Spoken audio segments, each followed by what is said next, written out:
in the Lok Sabha. This is something I'm saying after solid proof that I'm going to show you, the youth of India, the people of India today. Proof that is black and white, absolutely clear, that the Chief Election Commissioner of India is protecting the people who have destroyed Indian democracy. I'm also going to show you the method by which votes are being added and deleted, and I'm going to show you how they are done, how that is done. In election after election, someone, some force, some group of people has been systematically targeting millions of voters for deletion across India. This is something that we've heard again and again and again.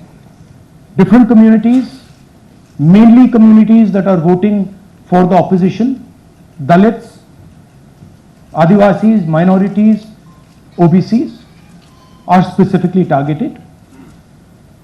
We had heard this many times,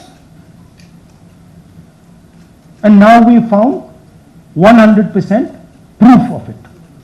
Please understand, I am not going to say anything on this stage that is not backed up by 100% proof.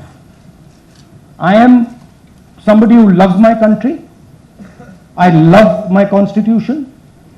I love the democratic process, and I am protecting that process. And so I am not going to say anything here that is not going to be based on 100% proof that you can determine. The burden of the judgment is yours. I am going to lay the proof in front of you. You will see it and say, actually, this is pretty solid proof. Aland is constituency in Karnataka. 6,018 votes. Somebody tried to delete 6,018 votes. We don't know the total number of votes that were deleted in Aland in the 23 election. They are much higher than 6,018. But somebody got caught deleting 6,018 votes. And it was caught, like most crimes, by a coincidence. What happened was, the booth level officer there noticed that her uncle's vote was deleted. And so she checked who deleted her uncle's vote, and she found that it was a neighbor. पड़ोसी ने uncle का vote delete किया था. उसने जाके पड़ोसी से पूछा कि आपने मेरे अंकल का वोट क्यों डिलीट किया. पड़ोसी ने कहा, मैं तो जानता ही नहीं, मैंने तो कुछ वोट डिलीट ही नहीं किया. Neither did the person deleting the vote know, nor did the person whose vote was deleted know. Some other force hijacked the process and deleted the vote. And as luck would have it, got caught. What does the operation look like? In Anand, 6,018 applications were filed, impersonating voters. The people who filed these applications actually never filed them. And we will show you evidence of that on this stage. The filing was done automatically using software. We will show you that. Mobile numbers from outside Karnataka, from different states, and you can see on the map, from different states were used to delete numbers in Aland. And it was done targeting Congress voters. So this was not random. We will show you again that these deletions were specifically targeting booths where the Congress party was winning. Here is example number one, lady called Godabai. Someone created fake logins deleted 12 voters, attempted to delete because then this was stopped. Godabai, of course, has no idea. Can you show us what Godabai has to say about this? Election time ಈಗ ನಾ ಅರ್ಜಿ ಹಾಕಿಲ್ಲ, ನನಗೆ ಅದಕ್ಕೆ ಸಂಬಂಧ ಇಲ್ಲ, ಅದು ಯಾರು ಹಟ್ಟಿ ಕಿಚ್ಚಿ ಯಾರು ಏನು ಹಾಕ್ಯಾರ ಅನ್ನೋದು ನನಗೆ ಗೊತ್ತಾಗಿಲ್ಲ. So she has no idea. These were the cell phone numbers that were used to delete these people. These are not from Karnataka. These numbers are from different states. You can see here.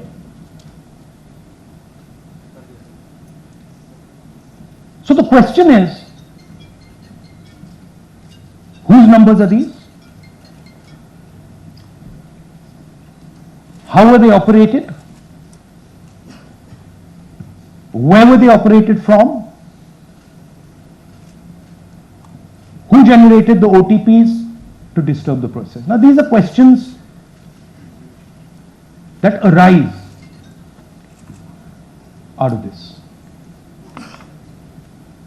Here's example 2, Suryakant. This gentleman apparently deleted 12 voters in 14 minutes. He filled 12 deletion forms in 14 minutes. I'd like you to meet him. He's here. That's one of the people. That's one. Namaskar bhi aiye. Babita Chaudhary is one of the votes that he is supposed to have deleted. Aiye bhaiya. He is supposed to have deleted. This is the gentleman. ये इनका vote delete किया जा रहा था, ये कर रहे थे. इनसे आप पूछिए, बताइए. That's our candidate. हाँ. कन्नड़ा में बोलिए. ನನ್ನ ಹೆಸರು ಸೂರ್ಯಕಾಂತ್ ಗೋವಿನ. ನಾನು ಸರ್ಸಂಬ ಗ್ರಾಮದಲ್ಲಿ ನನಗೆ ನಾಲೆಜ್ ಇಲ್ಲದೆ ನನ್ನ ಹೆಸರು ಮೇಲೆ 9 ಜನರ ಲಿಸ್ಟನ್ನು ಡಿಲೀಟ್ ಮಾಡಿದ್ದಾರೆ. ಅದು ಯಾಕಂತ ಇವರು ನನಗೆ ಬಂದು ಕೇಳಿದರು, ನಮ್ಮ ಹೆಸರು ನೀವು ಯಾಕೆ ಡಿಲೀಟ್ ಮಾಡಿದ್ರಿ ಅಂತ. ಅದಕ್ಕೆ ನಾನು ನಮ್ಮ ಸಾಹೇಬ್ರಿಗೆ ಹೇಳಿದೆ, ನಾನು ಡಿಲೀಟ್ ಯಾರಿಗೂ ಮಾಡಿಲ್ಲ, ಅಪ್ಲಿಕೇಶನ್ ಕೊಟ್ಟಿಲ್ಲ, ಆದರೂ ಡಿಲೀಟ್ ಆಗಿದೆ, ಅದು ನೋಡ್ರಿ ಅಂತ. ಹಾಗಾಗಿ ತಹಶೀಲ್ದಾರ್ಗೆ ಹೋಗಿ ಕಂಪ್ಲೇಂಟ್ ಕೊಟ್ವಿ. ಮತ್ತು ಕಮಿಷನರ್ ಇದು ನಮ್ಮ ಜಿಲ್ಲಾ ಎಲೆಕ್ಷನ್ ಒಂದು ಇದಕ್ಕೆ ಕಂಪ್ಲೇಂಟ್ ಕೊಟ್ವಿ. ನನ್ನ ಹೆಸರು ಮೇಲೆ 12 ಜನರದು डिलीट ಮಾಡಿದ್ದು ನಿಜ ಇರ್ತದೆ. थोड़ा ट्रांसलेट कर लीजिए. मेरे नाम पे 12 लोगों का नाम डिलीट किया गया है, हालांकि मुझे मालूम नहीं. मैं कभी किसी को मैसेज भेजा भी नहीं, मैं बुलाया भी नहीं. ये बबीता आके पूछने से पता चला कि मैंने मेरे फ़ोन से ऐसा मैसेज, लेकिन असल में मैंने किसी को भी मैसेज नहीं किया. आप कुछ कहेंगे? नहीं, ठीक है. Thank you, thank you. Third example, Nagaraj, 2 applications filed and submitted in 36 seconds. Please try and fill these forms and see how long it takes you. Try and fill. And I ask the youth of India, try it. Try and fill the form, 2 forms in 36 seconds. You'll see the answer to this question.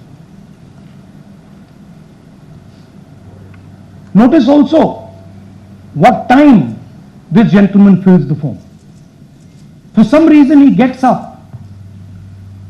at 4:07 in the morning and suddenly fills 2 forms in 38 seconds.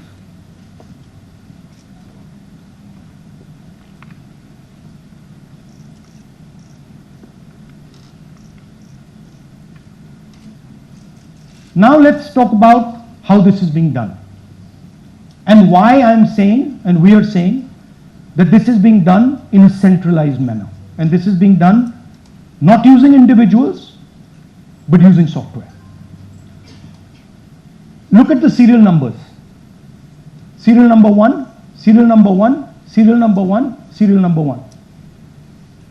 Serial number 1 means that this is the first person whose name, this is the first name in the booth. So a software is picking up the first name in the booth and using it to delete voters. So someone ran an automated program that ensured the first voter of the booth was the applicant. That same person got cell phones from outside the state, used them to file the applications. And we are pretty certain that this was done in a centralized manner and it was done at scale. This was not done in a, at a worker level. This was done at a call center level. Okay? Targeted deletions in strong Congress booths.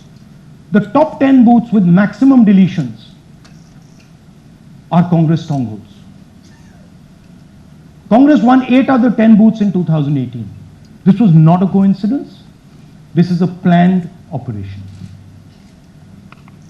Now, let's come to why I'm making such a direct accusation about this gentleman, Gyanesh Kumar.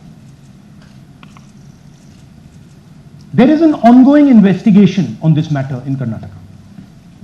The CID of Karnataka has sent 18 letters in 18 months. 18 letters in 18 months to the Election Commission. And they have asked the Election Commission for some very simple facts. Number one, give us the destination IP from where these forms were filled. Number two, give us the device destination ports from where these applications were filed. And number three, most important, give us the OTP trails, because when you file, you have to get an OTP. 18 times in 18 months.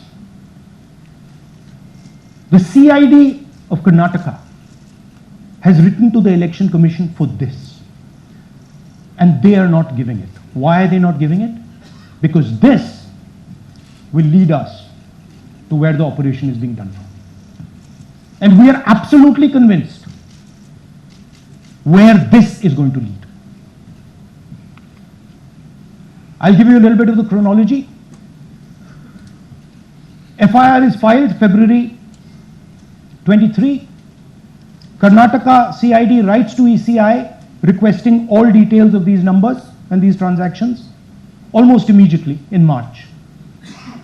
In August, EC gives the reply, doesn't fulfill any of the demands, and doesn't give us the information. Doesn't give the CID of Karnataka the information that will lead them to their destination. January 24, Karnataka CID writes to ECI again and says, please send us full information. No answer. Karnataka CID by September 25, last letter went in September 25, has written 18 reminder letters. While this is going on, the CEC of Karnataka writes to the Election Commission in Delhi and says, there is a matter. Please provide this information. And the CEC of Karnataka multiple times asks the Election Commission. No answer. Now this is absolute solid proof that Gyanesh Kumar is protecting the people who are doing this. This is also absolute solid proof, what I've shown you, that this is being done in a centralized way, this is being done at scale, and this is being done using large resources. Question is, who is the someone? And the answer is with the EC today. The Election Commission of India knows who is doing this. And I want every single youngster in India to know They are attacking this. And this is your future. When they are not giving this information, they are defending the murderers of our democracy. And it is important that every youngster knows this. Your jobs, your future, your aspirations all come from this instrument. And the Chief Election Commissioner, Mr. Gyanesh Kumar, is not telling the CID of Karnataka who is doing this. This is not an isolated case.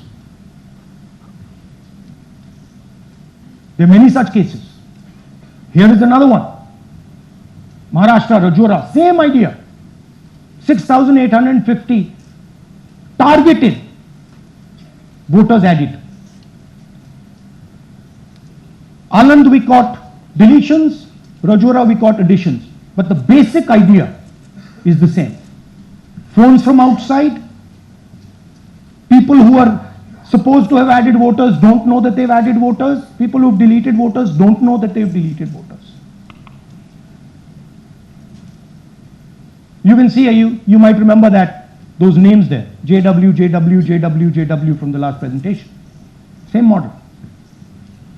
So it's the same system that is doing this. It's doing it in Karnataka, it's doing it in Maharashtra, it's done it in Haryana, it's done it in UP, and we have proof of all of it.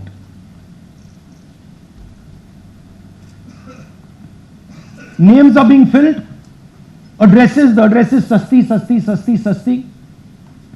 Name is UQ, JJW. So, what are we saying here? That the Chief Election Commissioner of India, Gyanesh Kumar, needs to stop protecting the people who are destroying Indian democracy. We have given you 100% bulletproof proof here. It cannot be doubted. You have seen it with your own eyes. Right? EC has to release this data of these phones, these OTPs, within a week.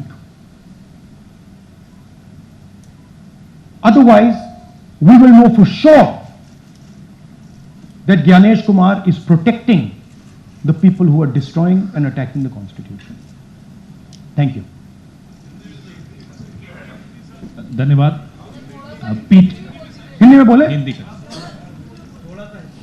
नहीं, reverse कर दीजिए, पूरा हिंदी में बोल देता हूं। पूरा हिंदी में देखिए, ये एच बॉम्ब तो नहीं है, एच बॉम्ब आ रहा है, हाइड्रोजन बॉम्ब आ रहा है। ये एक और उदाहरण है वोट चोरी का।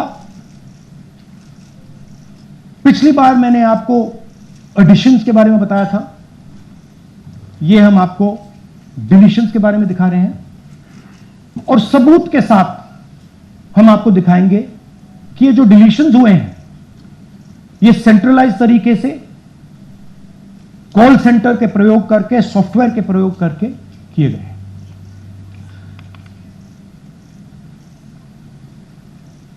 हमारे पास इस प्रेजेंटेशन में जो मैंने आपको अभी दिखाया 100% सबूत है, प्रूफ है कि ज्ञानेश कुमार जी हिंदुस्तान के चीफ इलेक्शन कमिश्नर वोट चोरों की रक्षा कर रहे हैं, और यह मैं आपको अभी दिखाने जा रहा हूं। हर इलेक्शन में हमें रिपोर्ट आती थी कि वोटर्स डिलीट हो रहे हैं,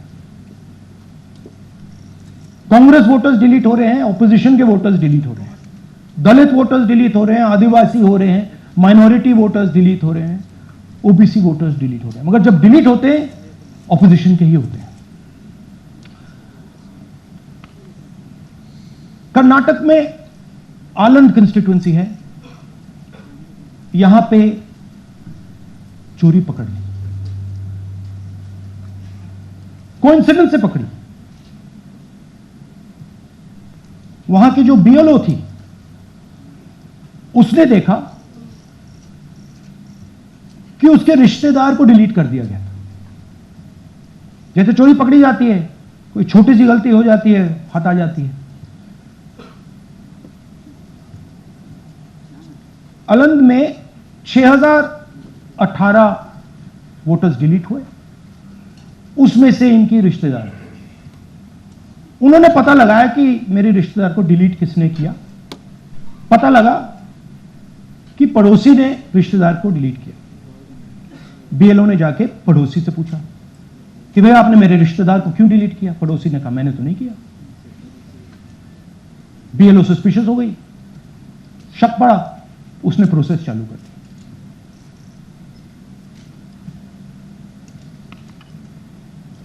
पता क्या लगा कि कोई ना कोई, किसी ने अलंद में वोटर डिलीशन सिस्टमैटिकली ऑर्गेनाइज तरीके से, सेंट्रलाइज तरीके से किया। हमें यह नहीं मालूम कि आनंद में कितने वोटर डिलीट हुए, क्योंकि इससे बहुत ज्यादा हो सकते हैं। 6000, तकरीबन 6000 पकड़े गए, उस पर इन्वेस्टिगेशन हो गया। क्या पता लगा कि फाइलिंग ऑटोमेटिकली ऑनलाइन हो रही है।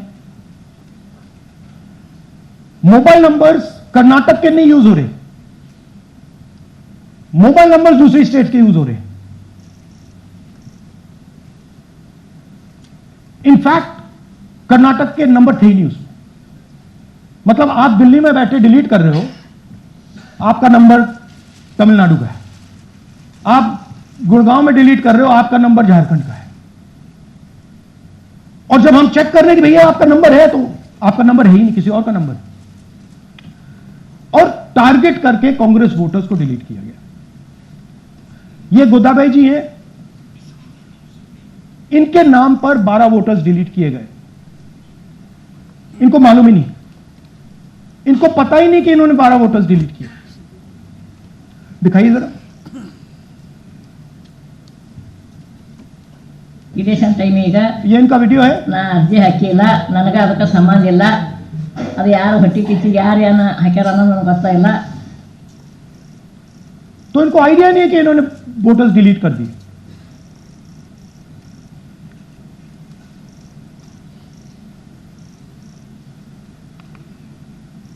ये सारे के सारे जो नंबर्स हैं, ये कर्नाटक के नंबर्स नहीं हैं, ये अलग अलग स्टेट के नंबर्स हैं। और इन नंबर्स को आप फोन करके देखिए, रिप्लाई नहीं आता है। तो सवाल यह है कि किसके नंबर्स हैं, ये किसने ऑपरेट किए, जब इन्होंने ऑपरेट किए ये कहां थे, आईपी एड्रेस क्या था, ओटीपी कैसे जनरेट हुआ, कहां गया, यह सवाल है। यह दूसरा उदाहरण, सूर्यकांत जी जो अभी स्टेज पे आए थे, इन्होंने 12 वोटर्स को 14 मिनट में डिलीट कर दिया। आप फॉर्म भरने की कोशिश कीजिए, डिलीशन फॉर्म भरने की कोशिश कीजिए, देखिए। और जब हमने इनसे पूछा कि भैया आपने ये कैसे किया, वो कहते हैं मैंने तो नहीं किया, मैं तो जानता ही नहीं हूं।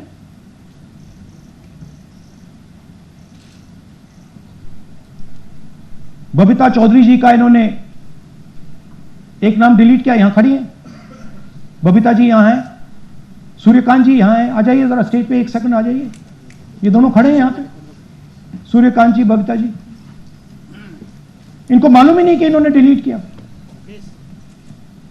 Thank you. नागराज जी, इन्होंने 2 एप्लीकेशन 36 सेकंड में फाइल कर दी है। और मजे की बात देखिए, ये 4 बजे सुबह उठ के फाइल कर रहे हैं।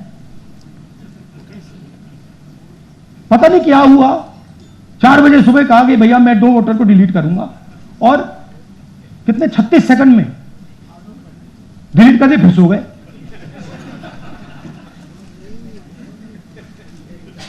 हमारी माइंड में पहले सवाल था कि क्या इलेक्शन कमीशन भी सो रहा है, मगर नहीं, सोया कोई नहीं है, जगे हुए हैं।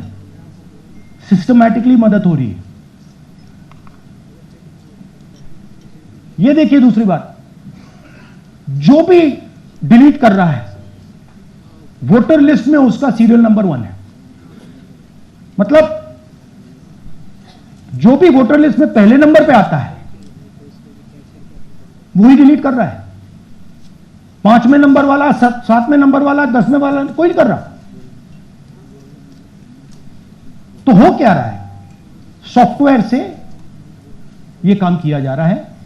सॉफ्टवेयर प्रोग्राम कह रहा है पहला नाम निकालो और इसका प्रयोग करके डिलीट करो।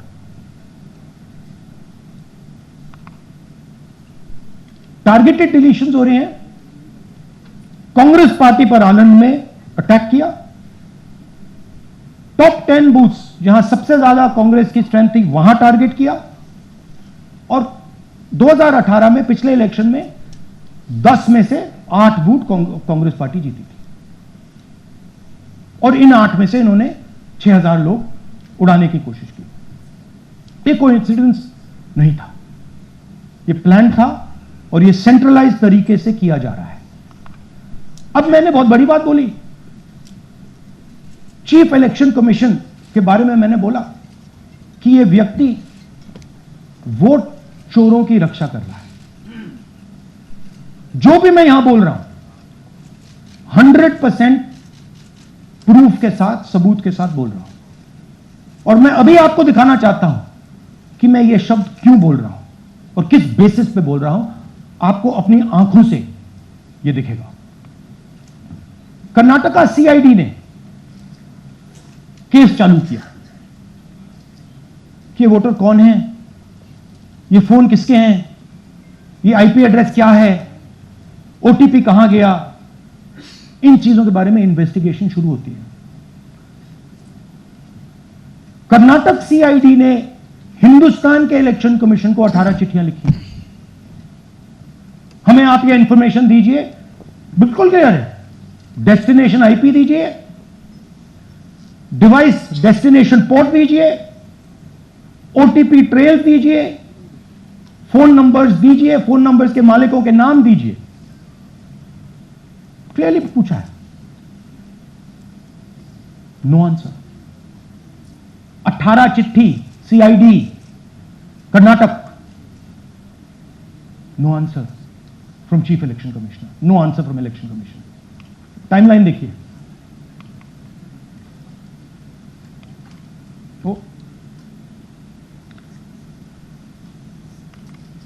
ओके, फरवरी 23 में इन्वेस्टिगेशन शुरू होती है।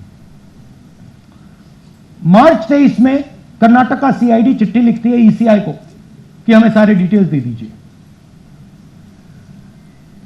अगस्त में इनकंप्लीट डिटेल्स दी जाती है जिससे कोई इन्वेस्टिगेशन आगे नहीं बढ़ेगा। जिन चीजों की जरूरत थी वो नहीं दी, जिसकी जरूरत नहीं थी वो सारी दे दी। पहला सबूत। दूसरा सबूत, 18 बार रिमाइंडर लेटर गए हैं। आपको अगर सीआईडी एक बार लेटर भेज दे और आप नहीं गए, आप जानते हो क्या होगा। यहां पे इलेक्शन कमीशन को 18 बार लेटर गए हैं, कुछ नहीं हुआ है। बाद में क्या होता है, कर्नाटक ईसी इलेक्शन कमीशन को लिखता है, कहता है भैया हमें दे दीजिए, आपको इंफॉर्मेशन देना पड़ेगा। No reply. मार्च 25 में आखिरी लेटर सितंबर में गया है, कुछ ही दिन पहले। No reply from EC. यह है सबूत कि ज्ञानेश कुमार जी वोट चोरों की रक्षा कर रहे हैं, और यह ब्लैक एंड व्हाइट सबूत है, इसमें कोई कंफ्यूजन नहीं है कहीं। तो सवाल उठता है, ये है कौन जो सेंट्रलाइज तरीके से कॉल सेंटर के प्रयोग से, सॉफ्टवेयर से अलग अलग प्रदेशों में वोट डिलीट कर रहे हैं, ऐड कर रहे हैं। इलेक्शन कमीशन जानता है, ज्ञानेश कुमार जी जानते हैं। अच्छा, ये सिर्फ आनंद में नहीं हुआ, ये अलग अलग कंस्टिट्यूएंसीज में हुआ है। आनंद में लीगल प्रोसेस चालू हो गई, पकड़ लिया। यहां महाराष्ट्र में उसी मोडस ऑपरेंडी से, उसी सिस्टम से यहां पे वोट ऐड हुए हैं। आनंद में डिलीट, रजौरा में एडिशन, 6850। आपको याद होगा पिछले प्रेजेंटेशन में मैंने आपको नाम दिखाए थे, ये देखिए वही नाम यहां है। वही सिस्टम महाराष्ट्र में चल रहा है जो कर्नाटक में चल रहा था। नाम वैसे ही है, जेडब्ल्यू जेडब्ल्यू जेडब्ल्यू, पता वैसा है, जेडब्ल्यू जेडब्ल्यू, नाम यू ऐसे किसी ने टाइप करके लगा दिया। तो जो ये काम कर रहा है, ये उत्तर प्रदेश में, हरियाणा में, बिहार में, कर्नाटक में, महाराष्ट्र में वही कर रहा है।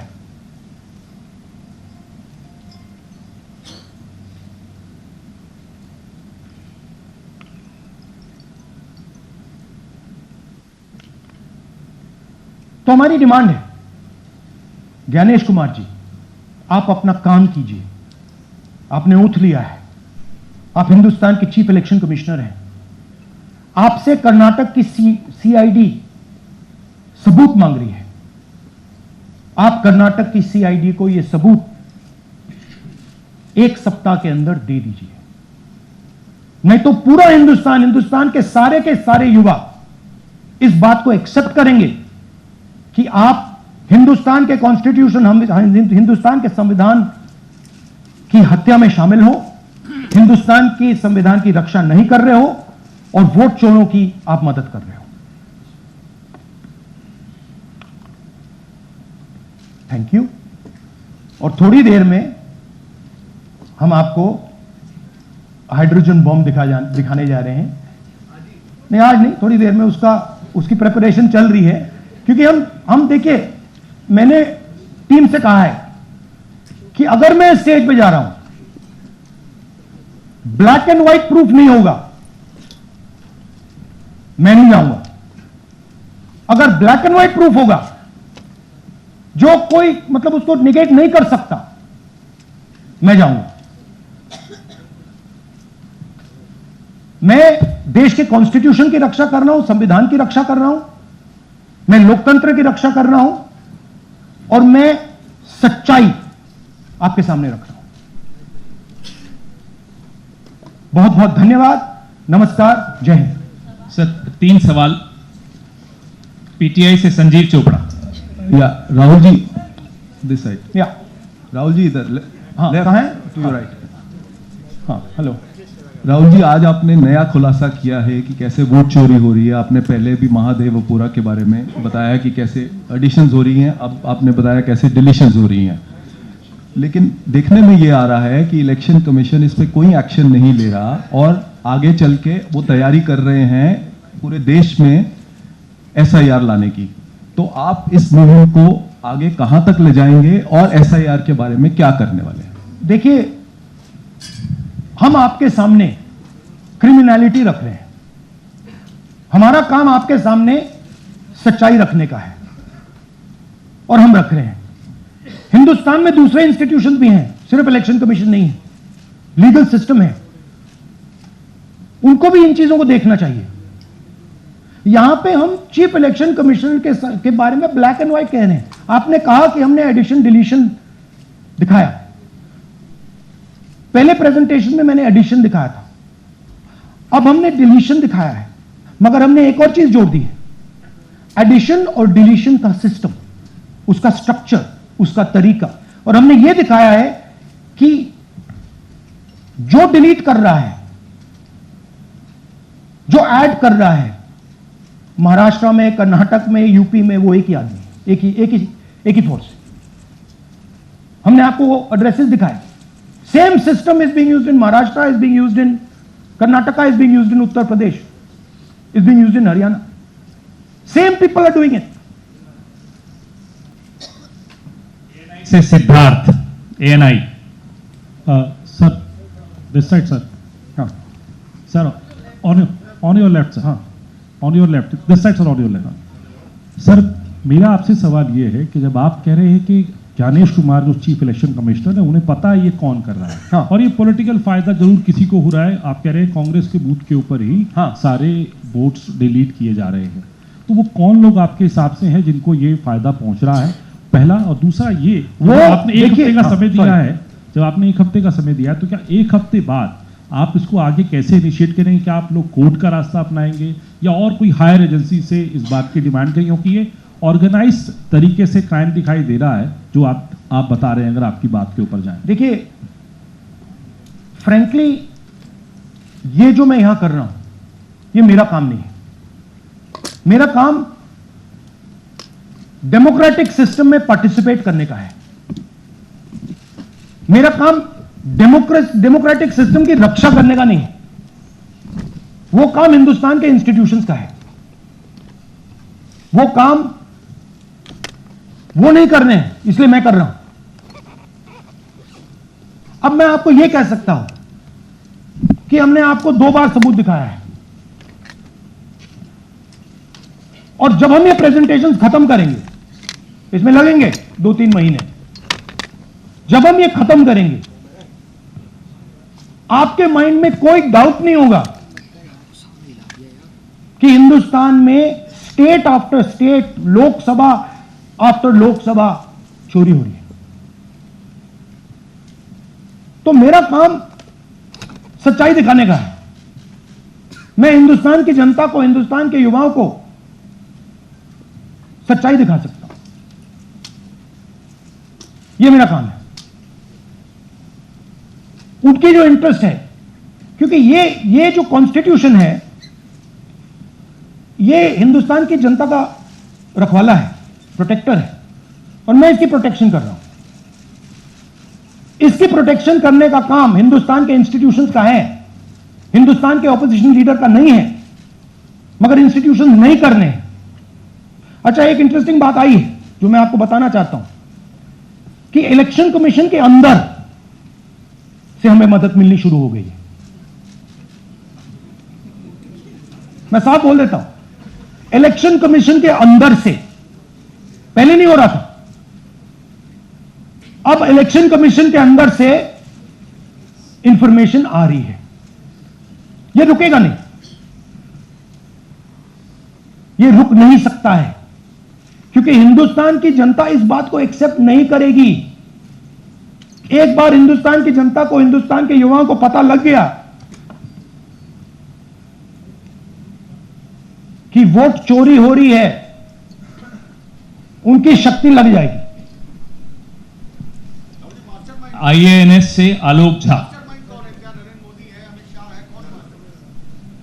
इस तरह से नहीं प्लीज। आईएएनएस से आलोक झा। वो भी मैं आपको दिखा दूंगा, वो भी मैं आपको प्रूफ के साथ दिखा दूंगा, है हमारे पास। राहुल जी, हाइड्रोजन बॉम्ब में ब्लैक एंड व्हाइट है। मैं फाउंडेशन लगा रहा हूं, मैं फाउंडेशन क्रिएट कर रहा हूं, है हमारे पास। मैं स्टेज पे बिना प्रूफ के नहीं चढ़ूंगा, बता रहा हूं। राहुल जी, आपने कहा ऐसे मत पूछिए please. Last question, Rahul ji, IANS से आलोक झा। राहुल जी इधर। आपने कहा आपके पास आलोक झा इधर सर। कहां है जी? हाँ, आपने कहा सर कि आपके पास पुख्ता सबूत है, ब्लैक एंड व्हाइट सबूत है, तो क्या अगर ईसीआई अभी जवाब नहीं देती है तो कोर्ट का रुख करेंगे, ये ऑप्शन है आपके पास, जाएंगे? देखिए, मैंने कहा कि मेरा काम as opposition leader normal situation में मेरा काम ऑपोजिशन का रोल है, सरकार पे प्रेशर डालने का रोल है। मेरा काम हिंदुस्तान के लोकतंत्र को बचाने का नहीं है। मैं वो काम कर रहा हूं, इस स्टेज पे मैं वो काम कर रहा हूं। तो मेरी सोच है कि as a patriotic Indian, as somebody who loves India, who loves the constitution, it is my duty to put the truth in front of the people of India. अब अगर हिंदुस्तान के इंस्टीट्यूशंस कुछ करना चाहते हैं, वो करेंगे। उनमें भी बहुत लोग हैं, जैसे मैंने आपसे कहा मैं सरप्राइज हो रहा हूं, इलेक्शन कमीशन से लोग आ रहे हैं, इंफॉर्मेशन दे रहे हैं और बढ़ रहा है वो। क्या जब तक सीईसी ज्ञानेश कुमार अपने पद पर है, जब तक आप कह रहे हैं कि वो फ्री एंड फेयर इलेक्शन होने नहीं देंगे, तो तब तक इलेक्शन का मतलब क्या रह जाएगा? क्या आप इनको हटाए जाने के लिए आएंगे? तो आप इमेजिन कीजिए, और ये शॉकिंग बात ये है बस कि ये अभी शुरू नहीं हुआ, ये 10-15 साल से चल रहा है। ये सिस्टम है, ये स्ट्रक्चर है। हिंदुस्तान की जो डेमोक्रेसी है वो हाईजैक हो गई है। I am shocked frankly. Democracy, brothers and sisters, democracy can only be saved by the people of India. Nobody else can save democracy. Rahul Gandhi can come here and say something and say this is the truth.